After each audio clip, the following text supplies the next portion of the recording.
Lorsqu'on parle de tissus africains, de textiles made in Africa, vous connaissez certainement le Faso d'Anfani, vous connaissez le Kente, vous connaissez le Kita de la Côte d'Ivoire, mais je suis sûre que vous ne connaissez pas forcément le Kanvo du Bénin, et c'est justement le Kanvo du Bénin que je travaille pour en faire des vêtements modernes et prêts à porter. Bonjour, je suis Pamela, créatrice de la marque Funke Fashion House pour Upendo.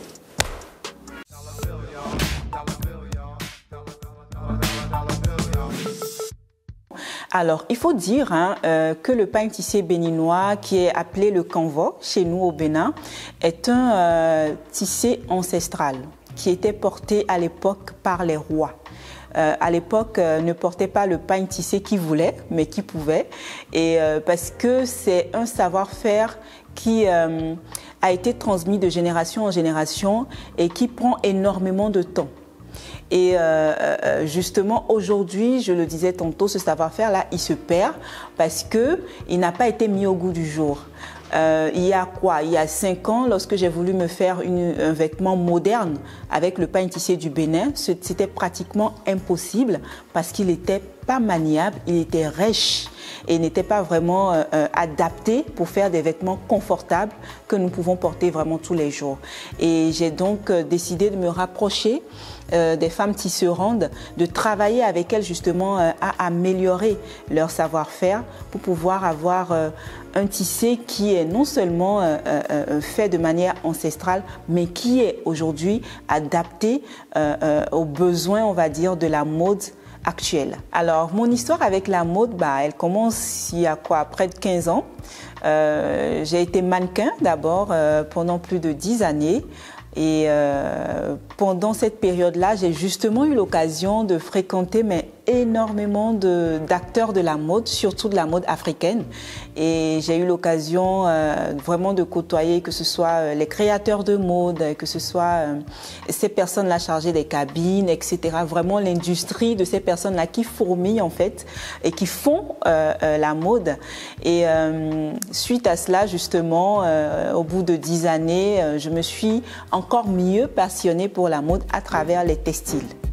Voilà, donc vraiment les textiles made in Africa, notamment le pain tissé du Bénin. Et il faut dire que c'est un pain tissé qui n'est pas très connu sur le continent. Lorsqu'on parle pain tissé, on pense souvent tout de suite au Faso d'Anfani du Burkina Faso, alors qu'au Bénin également, on a un savoir-faire vraiment monumental qui malheureusement se perd au fil des années. Et aujourd'hui, l'idée avec Funke Fashion House, c'est justement de ramener tout cela au goût du jour, de moderniser le pain tissé et d'en faire du everyday wear qu'on peut porter un peu partout dans le monde. Alors, la particularité vraiment, on va dire, de Funke Fashion House, c'est vraiment déjà au départ ce besoin de mettre au goût du jour les textiles, mais vraiment produits sur le continent. Il faut dire qu'il y a énormément de créateurs, aujourd'hui il y a énormément de créateurs africains, mais qui n'ont pas, ce n'est pas une prétention, mais qui n'ont pas forcément à cœur, on va dire, de mettre en avant les textiles produits par nos artisans sur le continent. Et c'est vraiment nous, notre cœur chez Funke, c'est vraiment de pouvoir travailler ces textiles-là. Vous voyez cette veste que je porte, c'est de l'indigo, c'est du coton 100% fait au Bénin et teinté à l'indigo au Bénin et qui est combiné au pain tissé également du Bénin. Donc notre marque, notre particularité à nous chez Funke, c'est que chacun de nos vêtements raconte en fait un savoir-faire, raconte tout un processus en matière de textile avant justement de pouvoir être adapté dans un vêtement. Et lorsqu'on porte du Funke, c'est toute une histoire qu'on porte, c'est tout un savoir-faire qu'on porte, c'est toutes ces femmes-là, tisserandes, teinturières, indigotières qu'on porte. Et on porte du Funke, qu'on soit à Paris, à New York ou à Los Angeles, on porte toutes celles-là, toutes ces personnes-là avec nous. Et c'est une grande fierté.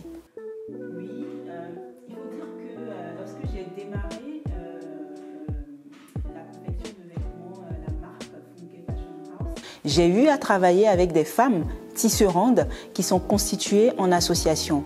Et à force de côtoyer ces femmes-là, je me suis rendu compte qu'elles ont des histoires mais vraiment fortes, qu'elles ont eu pour la plupart un parcours pas du tout évident, soit parce qu'elles étaient vraiment des jeunes filles à l'époque en situation de précarité, ou soit simplement parce qu'elles ont eu un parcours de vie pas du tout évident, parce qu'elles étaient des femmes dans un contexte social pas du tout adapté justement à l'épanouissement de la femme.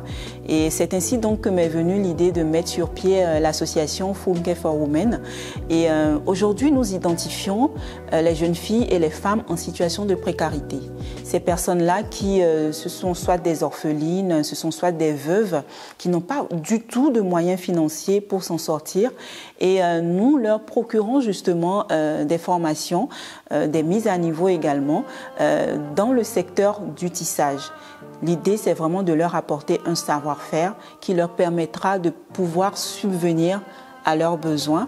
Et c'est vraiment un plaisir de travailler avec ces femmes-là, parce que moi, je dis toujours qu'une femme à qui on apporte cette indépendance financière, c'est contribuer non seulement à l'équilibre de la famille, mais aussi et surtout à l'équilibre de la société.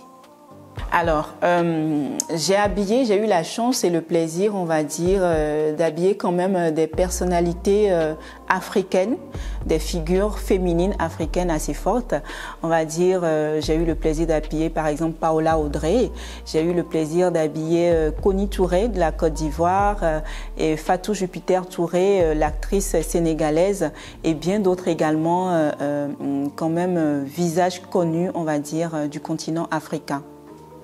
Dans la création de mode, pour moi, il est important, de par ma petite expérience dans la création de mode, il est important de pouvoir laisser libre cours justement à sa créativité. Il est vrai, il est important de s'inspirer de ce qui se fait déjà, mais de vraiment pouvoir apporter sa touche personnelle et voilà, de pouvoir vraiment s'exprimer et après pouvoir identifier ces personnes-là qui représentent réellement l'identité de la marque et pouvoir les habiller et pour mieux véhiculer justement le message que porte la marque. Ma phrase fétiche, connaissez votre valeur. Connaissez-vous, connaissez votre valeur. C'est cela qui vous permettra justement de faire éclore votre talent et votre moi intérieur.